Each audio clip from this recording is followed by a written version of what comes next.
Hello students, welcome back. So आज हम लोग हैं principle of management by Henry Fayol.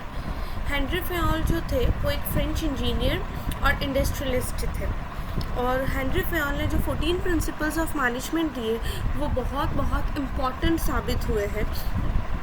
और मैनेजमेंट की जब भी बात आती है तो ये 14 प्रिंसिपल्स ऑफ मैनेजमेंट का जिक्र ज़रूर होता है। ठीक है। So first of all Henry Fayol ने क्या किया कि एडमिनिस्ट्रेटिव प्रिंसिपल्स के मुताबिक इंडस्ट्रियल यूनिट को 6 हिस्सों में बांट दिया। आई रिपीट, उन्होंने क्या किया, एडमिनिस्ट्रेटिव प्रिंसिपल्स के मुताबिक इंडस्ट्रियल यूनिट को 6 हिस्सों में बांट दिया। उन्होंने कहा कि पहला तो एक टेक्निकल एक्टिविटीज़ के रिलेटेड होना चाहिए, दूसरा हमारी सारी कमर्शियल मतलब जो बाइंग सेलिंग के रिलेटेड होती है वो, फिनेंशियल मतलब आपके पैसों के रिलेटेड सारी चीज़ें, फिर सेफ्टी, जाहिर सी बात है सेफ्टी सबसे इम्पॉर्टेंट होती है, और फिर अकाउंटिंग, और बाद में ये सारी चीज़ों को मैनेज करना। तो हेनरी फयोल ने technical, commercial, financial, safety, accounting और मैनेजमेंट एक्टिविटीज़ को इस तरीके से ये 6 चीज़ों में उससे डिवाइड कर दिया। ठीक है। आई रिपीट, सबसे पहले उन्होंने क्या कहा, टेक्निकल मतलब जो आपके मशीन्स के रिलेटेड या फिर आपके फैक्ट्री प्रोडक्ट्स के रिलेटेड जो भी चीज़ें आती है वो। दूसरा कमर्शियल एक्टिविटीज़ मतलब बाइंग सेलिंग के रिलेटेड, मतलब purchasing, sales, exchange of units और वो सारी चीज़ें आ जाती हैं। थर्ड फिनेंशियल एक्टिविटीज़ मतलब आपका पैसा, हाउ यू आर, कहाँ से आप वो पैसा इकट्ठा करने वाले हो, किस तरह उसे इस्तेमाल करने वाले हो, आप अपना फंड कैसे मेंटेन करोगे और बाद में उसे प्लॉबैक कैसे करोगे, मतलब जो पैसा आपने इन्वेस्ट किया है आपके बिजनेस में उसे प्लॉबैक कैसे करोगे, उसे री इन्वेस्ट कैसे करोगे वो। फिर बात करते हैं फोर्थ चीज़, वो है सेफ्टी, मतलब आपके जो भी एम्प्लॉयज़ है, आपके जो भी असेट्स है, आपके जो भी गुड्स है, उन सब चीज़ों की सेफ्टी का ध्यान रखना सबसे ज़रूरी है। And then comes accounting activities मतलब आप किस तरीके से आपके फाइनेंशियल स्टेटमेंट और उसका स्टेटिस्टिक्स कैसे मेंटेन करने वाले हो। And sixth and one of the most important, management of activities, और मैनेजमेंट मतलब planning, organizing, directing, coordinating and controlling. ठीक है। तो उन्होंने इस तरीके से 6 हिस्सों में administrative principles of industrial unit को बांट दिया। आई read it for you students. Henry Fayol, who presented management principles, was French engineer and industrialist. Henry Fayol was a French engineer and industrialist. He presented this principle in his book Industrial and General Management in 1916. Remember students, he had mentioned those principles in the book Industrial and General Management in year 1916. देखो, एक नौ सीधा और एक नौ उल्टा, 1916, 1916, जो 9 है उसका उल्टा कर दो, 6 बन जाएगा। ठीक है, तो दैट इज 19 एंड 16। ऐसे याद रखना है सिर्फ आपको, it's a trick to remember the year. Okay.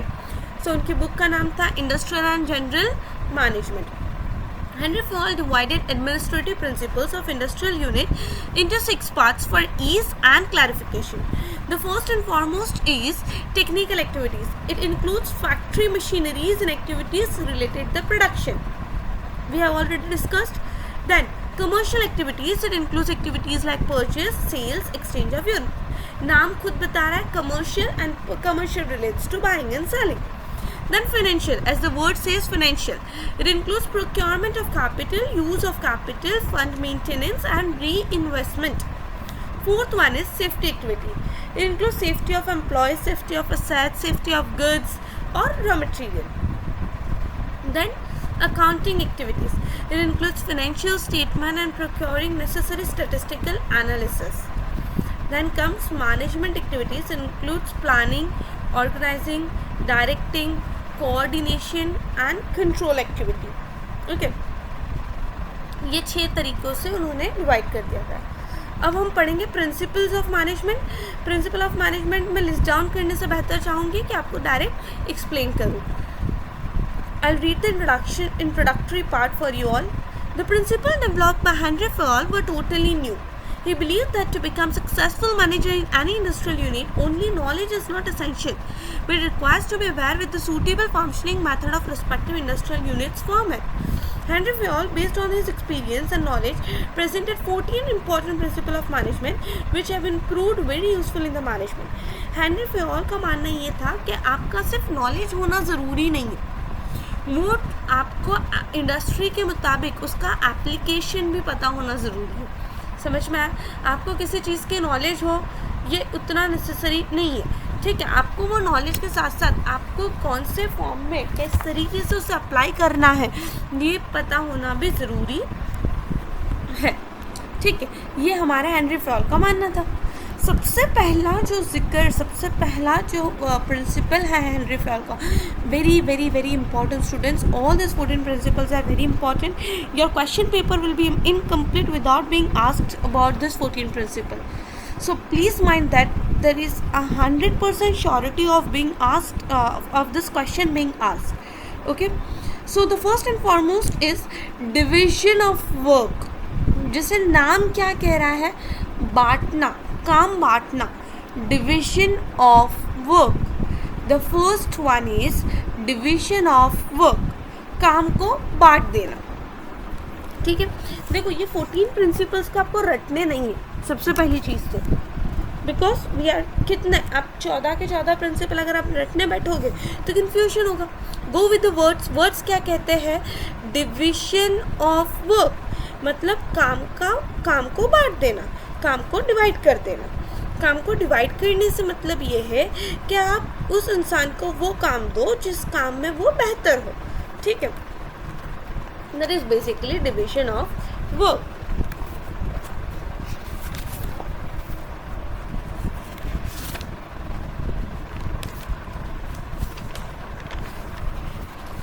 Division of work जो है वहाँ पे आप लिख दो पेंसिल से, course of task, I repeat course of task, I repeat course of task assigned to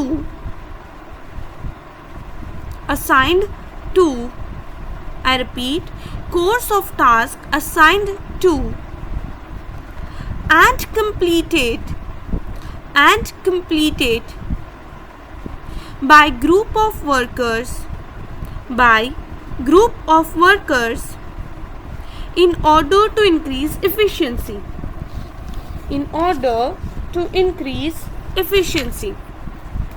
I'll repeat, please write it in your textbook, students. Course of task assigned to and completed by a group of workers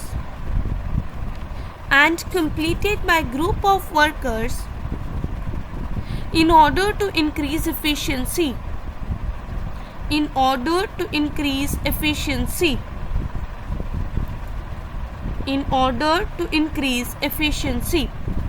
अच्छा, अब मैं explain करूँ आपको ये चीज़. जब हम कोई काम कोई ग्रुप ऑफ पीपल, कोई ग्रुप ऑफ वर्कर्स को दे दे कि भाई आप ये काम ख़त्म करो, ठीक है, ताकि वो ग्रुप ऑफ पीपल उससे इफ़िशिएंटली उसको अच्छे से पूरा कर सके, तो वो हो जाता है डिवीज़न ऑफ वर्क. समझ में आया? तो वो हो जाता है डिवीज़न ऑफ वर्क. इसका बेसिक एग्जांपल देती हूँ मैं आपको. कभी मैकडॉनल्ड्स के ड्राइव थ्रू में गए हो? ड्राइव थ्रू जो होता है मैकडॉनल्ड्स पे, ठीक है. अब वहाँ पे आप देखो कितने सारे काम हैं. सबसे पहले तो कोई इंसान चाहिए जो आपका ऑर्डर रिसीव करे. तो first someone to take your order, ये पहला ग्रुप ऑफ पीपल हुआ जो आपका ऑर्डर लेगा. दूसरा जो आपका ऑर्डर को सबमिट करेगा कुक्स को, ठीक है. स्टेप 2 क्या होगा कि कुक को बस ऑर्डर सबमिट करना पड़ेगा. स्टेप 3 जो कुक जो होगा वो आपकी मील तैयार करेगा और काउंटर तक पहुंचाएगा, ठीक है. किसी ने आपका ऑर्डर रिसीव किया, वो ऑर्डर कुक तक पहुंचाया, कुक ने वो ऑर्डर बनाया और काउंटर तक पहुंचाया. अब एक बंदा होगा जो काउंटर पे काम करेगा.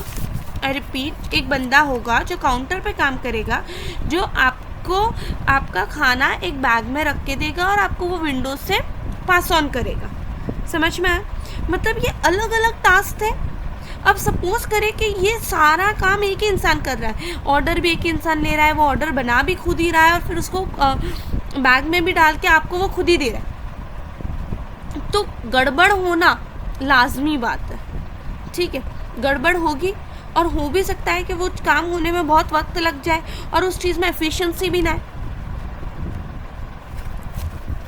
अगर हमने ग्रुप बना दिए कि भाई एक इंसान ऑर्डर ही लेगा, एक इंसान एक इंसान वही खाना बनाएगा और दूसरा इंसान उसको पैक करके बंदे तक पहुंचाएगा, तो हर इंसान को सिर्फ अपना अपना ज़रूरत का काम करना है, ठीक है। जो ऑर्डर ले रहा है वो बना नहीं रहा है, ठीक है।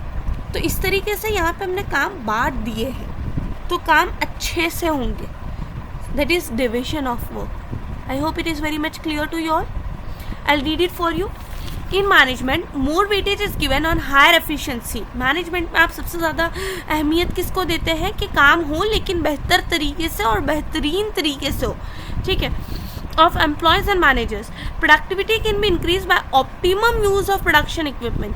आप उसकी प्रोडक्टिविटी बढ़ा सकते हो आप प्रोडक्शन इक्विपमेंट का ज़्यादा से ज़्यादा इस्तेमाल करके। Moreover division of work is necessary to increase efficiency of employees and manager. अब ये एफिशिएंसी का कैसे बढ़ा सकते हो आप? सबसे ज़्यादा अहमियत किस चीज़ को दी है? एफिशिएंसी को। आप वो एफिशिएंसी कैसे बढ़ा सकते हो? आपके प्रोडक्शनल यूनिट का ज़्यादा से ज़्यादा ऑप्टिमम इस्तेमाल करके। देखो अब सबसे पहला क्या बोला है कि मैनेजमेंट सबसे ज़्यादा अहमियत देता है एफिशिएंसी को। वो एफिशिएंसी बढ़ कैसे सकती है? आपकी प्रोडक्शन चीज़ों का आप सबसे बेहतर से बेहतर इस्तेमाल करोगे तो एफिशिएंसी बढ़ेगी, ठीक है। अब आप उसका बेहतर इस्तेमाल कब कर सकते हो? जब आप आपके एम्प्लॉयज़ और मैनेजर्स की एफिशिएंसी इंक्रीज़ कर पाओ, ठीक है। वो कैसे इंक्रीज़ होगी? आपके एम्प्लॉयज़ और आपके मैनेजर की एफिशिएंसी कैसे इंक्रीज़ होगी? काम को बांट के उनको उनकी ज़रूरत का, उनके स्पेशलाइजेशन का काम दे दो। Specialization is also possible through division of work. Division of work should be done at managerial and factory level to take benefits of the principle of specialization. देखो वापस से मैं डिवाइड कर देती हूँ पूरी चीज़ को पॉइंट वाइज। सबसे पहला क्या बोल रहा है कि मैनेजमेंट तो अहमियत देता है एफिशिएंसी को। वो एफिशिएंसी आप प्रोडक्शन यूनिट की बेहतर से बेहतर तरीके से उसको इस्तेमाल करके बढ़ा सकते हो। एफिशिएंसी किसकी इंक्रीज़ करनी है? मैनेजर्स की और वर्कर्स की। वो एफिशिएंसी आप इंक्रीज़ कैसे करोगे? काम बांट कर। और काम बांटने से आपको क्या अचीव होगा? डिवीजन ऑफ वर्क करने की वजह से आपको स्पेशलाइजेशन मिलेगा जिसकी वजह से एफिशिएंसी अचीव हो पाएगी। आई hope it is very much clear and it is making you sense. Okay, let's move ahead which says authority and responsibility, which says authority and responsibility.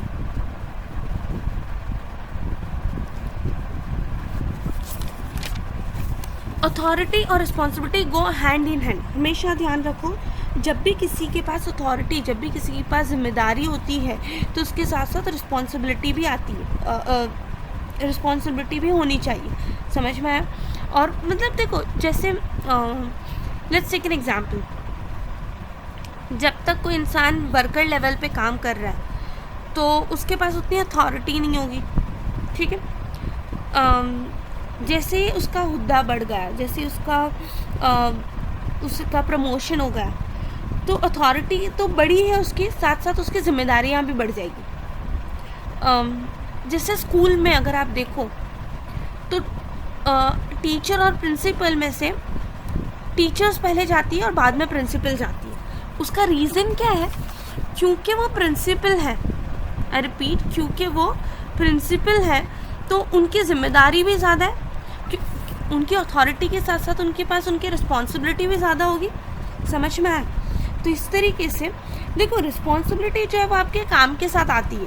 किसी भी काम में ज़िम्मेदारी होना लाजमी बात है, कोई भी काम हो। देखो जैसे मेरा काम है तो मेरी ज़िम्मेदारी रहती है कि मैं आपको पढ़ाऊँ और जो भी मैं पढ़ाऊँ वो आपको समझ में आए। That is my responsibility. मेरे काम में भी रिस्पॉन्सिबिलिटी है, आपके काम में भी रिस्पॉन्सिबिलिटी है कि अगर मैं एफर्ट्स डाल रही हूँ, अगर मैं पढ़ा रही हूँ तो आपको पढ़ना है, वो आपकी रिस्पॉन्सिबिलिटी है, ठीक है। आपको पढ़ना है वो आपकी रिस्पॉन्सिबिलिटी है। तो दोनों काम में रिस्पॉन्सिबिलिटी है। ये क्या होता है कि भाई आपके टास्क हैं, आपकी ड्यूटीज़ है, आपके गोल्स है, आपके ऑब्जेक्टिव्स है, आपकी टीम्स, आपकी डेडलाइंस, वो सबको मीट करता है। अथॉरिटी जो है वो ऑटोमेटिक नहीं आती, हर जॉब में अथॉरिटी नहीं मिलती। समझ में आया? जैसे आपके जॉब में मतलब आपके काम में जो आपका पढ़ने वाला काम है उसमें आपकी अथॉरिटी नहीं है कि आप ऐसा सोचो कि चलो नहीं पढ़ना, ठीक है, पर मेरे पास अथॉरिटी है कि अगर आज मुझे नहीं पढ़ाना तो मैं नहीं पढ़ाऊँगी।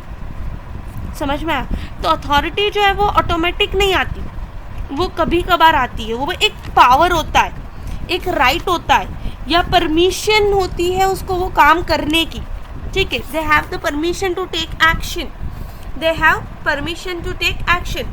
आप चाहो कि भाई मेरा मन नहीं कर रहा तो मैं ये टॉपिक स्किप कर दूं, तो आपके पास वो अथॉरिटी नहीं है। पर अगर मैं ऐसा सोचूं कि ये इतना ज़रूरी टॉपिक नहीं है, ये इतना अहमियत वाला नहीं है, ये शायद आपको नहीं आएगा एग्ज़ाम में, या मैं श्योर हूँ कि वो टॉपिक आपको एग्ज़ाम में नहीं आएगा और ना ही आपको कभी काम लगेगा, तो मैं चाहूँ तो वो टॉपिक अगर मुझे यूजलेस लग रहा है तो I skip that topic, I have that authority. Okay, so ये फ़र्क है रिस्पॉन्सिबिलिटी और अथॉरिटी। पर दोनों एक साथ चलती है, दोनों एक साथ चलती है। ठीक है, I read it for you. Power and responsibility are two sides of a coin. Power without responsibility and responsibility without power are incomplete.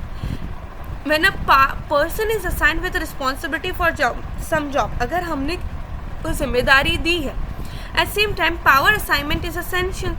अगर मैं उसको किसी को जिम्मेदारी दे रही हूँ तो मुझे उतना पावर भी देना पड़ेगा। While assigning the power, different parameters like post of employee, knowledge of employee, qualification of employee, experience of employee, art of leadership, a very important thing, maturity, etc. should be considered. As a result, enthusiasm of employees rise and aim achievement become easy. आप जब authority देते, जब आप किसी को responsibility देते हो, आप किसी को जिम्मेदारी देते हो, तो आपको अथॉरिटी भी देनी पड़ती है। और आप वो अथॉरिटी वो इंसान की समझदारी पे, उसकी काबिलियत के बेसिस पे दोगे। और अगर आप किसी को, जैसे क्लास में हमारा जो क्लासरूम होता है, वो क्लासरूम में भी टीचर किसी एक को प्रीफेक्ट बनाती है और उसको रिस्पॉन्सिबिलिटी देती है क्लास संभालने की, क्लास के जो असेंशियल चीज़ होती है, चॉक, डस्टर, कबर्ड्स को संभालने की, और उसके साथ साथ वो ये सारी रिस्पॉन्सिबिलिटी और अथॉरिटी देती है, जिससे हमारे कबर्ड की देती है। ठीक है, आपको बाहर जाने से रोकने की अथॉरिटी देती है, बाकी के क्लासमेट्स को बाहर जाने की। तो उसकी वजह से वो इंसान के पास, वो टीचर किस इंसान को कब देती है, जब उसको लगता है कि वो इंसान इतना काबिल है। ठीक है, तो जिसकी वजह से वो एम्प्लॉय जो है उसके अंदर वो एक स्टूडेंट जो एक प्रॉपर एक स्टूडेंट है, जिसे ये रिस्पॉन्सिबिलिटी और अथॉरिटी दी गई है, उसके अंदर एक अलग सा ऐसा मोटिवेशन जाग उठेगा। ठीक है, ठीक है, उससे जिम्मेदारी दी गई है और रिस्पॉन्सिबिलिटी भी दी गई है। अब मैं ऐसा करूं कि मैंने क्लास संभालने की जिम्मेदारी दी, मैंने कबर्ड में सारी चीज़ें डालने की जिम्मेदारी दी, पर मैं लॉक एंड की नहीं दे रही हूँ, मैं की नहीं दे रही हूँ, तो प्रीफेक्ट कैसे लॉक करेगा कबर्ड? वो कैसे ख्याल रखेगा कि कोई अंदर से चीज़ें चोरी ना कर ले? समझ में आया? इसी तरीके से जब एक बिज़नेस होता है, तो बिज़नेस में जब हम कभी कभार कुछ डेलीगेशन कर देते, कुछ काम हम किसी को डेलीगेट कर देते, हम कोई काम किसी को सौंप देते, तो जब हम वो काम सौंप देते हैं किसी को, तो उसके साथ साथ हमने रिस्पॉन्सिबिलिटी तो दी, पर हमें अथॉरिटी देनी पड़ती है कि वो कुछ लोगों को, जो उसकी ग्रुप ऑफ पीपल है, उन्हें ऑर्डर कर सकता है और उन्हें कंट्रोल कर सकता है। ठीक है, जैसे अगर एक टीम बनाई है तो एक टीम में हेड बनाया जाता है जो बाकियों को कंट्रोल कर सके। समझ में आया? तो इस तरीके से अथॉरिटी और रिस्पॉन्सिबिलिटी दोनों ही देना बहुत ज़रूरी है। अगर जिम्मेदारी दी है तो आपको अथॉरिटी भी देनी पड़ेगी। I hope it is very much clear to your. Now next is discipline. Discipline in terms of obedience, application, energy and respect to superior. ठीक है, डिसिप्लिन सबसे इम्पॉर्टेंट है, किसी भी काम में डिसिप्लिन सबसे इम्पॉर्टेंट है। कोई भी ऑर्गेनाइजेशन है जहाँ पे कोई डिसिप्लिन नहीं है, मतलब सपोज़ करो कि मैंने एक बिज़नेस खोला है, मैंने एक ऑर्गेनाइजेशन खोला है जहाँ पे मैं खुद भी लेट आ रही हूँ, मेरे एम्प्लॉयज़ को भी कोई टाइम फिक्स नहीं है, वो भी जब चाहे, जब दिल चाहे, जब मन चाहे तब आ सकते हैं, जब मन चाहे तब जा सकते हैं, तो मेरा ऑर्गेनाइजेशन सक्सेसफुल होगा? कभी नहीं। डिसिप्लिन मेंटेन करना पड़ेगा। समझ में आया? एक डेकोरम मेंटेन करने की बहुत ज़रूरत है। किसी भी ऑर्गेनाइजेशन में डिसिप्लिन होना बहुत ज़रूरी है। जहाँ तक कोई काम करने का तरीका नहीं है, कोई रूल्स और रेगुलेशन नहीं है, वहाँ तक चीज़ अच्छे से नहीं होगी। मैंने कोई रूल और रेगुलेशन नहीं बनाया, अगर आपकी मर्ज़ी हो तब आप काम करो, आपका मर्ज़ी ना हो तब आप काम ना करो, तो काम तो होना ही नहीं है। समझ में आया? पर मैंने रूल बनाया कि अगर मैंने आज काम सौंपा है तो इतने आवर्स, जिस दौरान आपको वो काम करने के लिए बोला है उस दौरान में काम ख़त्म हो जाना चाहिए, ये चीज़ आपको बोली हुई है। तो मेरा काम तो डिसिप्लिन से होगा, मेरा काम अच्छे से होगा और बिजनेस सक्सेसफुल हो सकता है। समझ में आया? I'll read it for you. Optimum use of equipment and consistency of activity are very much necessary for industrial discipline. Discipline creates certain kind of harmonious environment. देखो उससे क्या होगा, कोई प्रॉब्लम भी नहीं होगा। आपको बोला गया है कि आपको ये वक्त पे ये काम करना है, मतलब करना है, फिर उस चीज़ पर बहस ही नहीं होनी है। Industrial discipline establish by certain kinds of rules, कुछ ना कुछ rules, and code of conduct. Code of conduct मतलब काम करने का तरीका, कोड ऑफ कंडक्ट मतलब काम करने का तरीका। आप अपनी मर्जी से काम नहीं करोगे, आपको बताया जाएगा कि आपको किस तरीके से काम करना है। And as a result governance takes place in unit. When employees are more than control become easy through discipline and code of conduct. जब बहुत ज़्यादा एम्प्लॉयज़ है तो आपके डिसिप्लिन और कोड ऑफ कंडक्ट से काम आसानी से हो सकता है। Employees interest in job increase. जाहिर है कि एम्प्लॉय का इंटरेस्ट भी जॉब में बढ़ जाएगा क्योंकि उससे किसी चीज़ से आपने कंट्रोल करके रखा हुआ है। Managers even can take work easily, आप आसानी से काम निकलवा सकते हो। Supervision, clear and appropriate contract between workers and owners and appropriate implement of punishment at every level are important for discipline. Her cheese discuss कर दी गई है। ओनर्स और एम्प्लॉयज़ के बीच का जो रिलेशन है वो एकदम सफाई से बता दिया गया है। आपको आपके काम बता दिए गए, आपको बता दिया गया है कि आपका अगर काम नहीं हुआ तो उसके अगेंस्ट ये फलानी एक्शंस और ये फलाने पनिशमेंट दी जाएगी। तो आप उस चीज़ को लेकर पहले से तैयार हो, उसमें कोई नई बात नहीं है। समझ में आया? तो जिसकी वजह से कोई केओस नहीं होगा, जिसकी वजह से कोई आर्ग्यूमेंट्स नहीं होंगे और सारा काम बेहतर तरीके से होगा। That is discipline. So first and foremost we have learned about division of work. Second, we have learned about authority and responsibility. Third, we have learned about discipline. Okay. Now fourth is unity of command. Unity of command, नाम क्या कह रहा है? Command की unity. वहाँ पे pencil से लिख दो, यूनिटी ऑफ कमांड के पास पेंसिल से लिख दो, शॉर्ट में आप समझ सको उसे। सबऑर्डिनेट, सबऑर्डिनेट मतलब जो सुपीरियर के नीचे काम करते हो ना, हम बोलते हैं subordinate. Subordinate should take order, subordinate should take order from only one boss, from only one boss. Subordinate should take order, subordinate should take order from only one boss, one boss। आपको समझ में आ गया? मतलब हमारे जो subordinates है उनका सिर्फ एक ही बॉस होना चाहिए। देखो जब एक से ज़्यादा बॉस होते हैं ना तो काम में तकलीफ होती है। इन्होंने तो ये बोला था, आप ये बोल रहे हो। जैसे एक एग्जाम्पल ले लेते हैं, जैसे अजीम भाई है और मैं हूँ, ठीक है। अब सपोज करते हैं कि मेरा और अजीम के बीच में कोई कम्युनिकेशन नहीं रह रहा, ठीक है। आपको मैंने ये कहा कि आपको 2 बजे आ जाना है क्लास पर। अजीम भाई बोले कोई 2 बजे नहीं आएगा, सब 3 बजे आ जाना। यहाँ पे आप कंफ्यूज हो जाओगे कि हम आफरीन मैम की सुने या अजीम सर की सुने। समझ में आया? हमें क्या करना पड़ेगा, या तो हम दोनों को डिस्कस करके कम्युनिकेट करके एक टाइमिंग डिसाइड करना पड़ेगा जो आपको फॉलो करना है, ठीक है। अगर हम दोनों अलग अलग वक्त बताएंगे तो केओस होगा, आधे 2 बजे आ रहे, आधे 3 बजे आ रहे, ठीक है। फिर मैं डांट भी नहीं सकती जो 3 बजे आ रहे उनको। तुम क्या बोलोगे? अजीम सर ने बोला था मैं तो 3 बजे आने के लिए। समझ में आया? इसी तरीके से जब कंपनीज़ है तो वो कंपनी में अगर एक से ज़्यादा बॉस है तो कोई जिम्मेदारी, मतलब अगर कोई गलत होता है तो आप किसी पर जिम्मेदारी नहीं डाल सकते हो। समझ में आया? और यहाँ पे एम्प्लॉयज़ को समझ में नहीं आएगा कि हम किसकी बात सुने।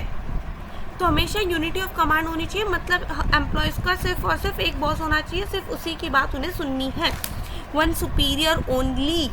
Unity of command the principle, unity of command follows the principle of one boss. एक ही राजा, और उसी की प्रजा, एक ही राजा और उसी की प्रजा, वो चीज़ बोल रही है unity of command. Employees cannot follow orders from more than one superior. Hence, this principle shows that employees should get order from only one superior for any job or activity. It means that employees should be responsible to only one superior for particular job or department. हाँ, सिर्फ एक ही superior को उनको answerability होनी चाहिए. Answerable मतलब accountability होनी चाहिए सिर्फ एक ही इंसान को.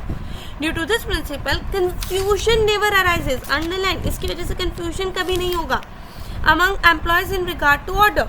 If more than one orders are given, that creates confusion among employees and industrial discipline cannot be maintained due to that. जिसकी वजह से आप इंडस्ट्रियल डिसिप्लिन कभी भी मेंटेन कर सकोगे नहीं. पहला डिवीजन ऑफ वर्क, इसके बारे में बात कर रहा है. स्पेशलाइजेशन और एफिशिएंसी.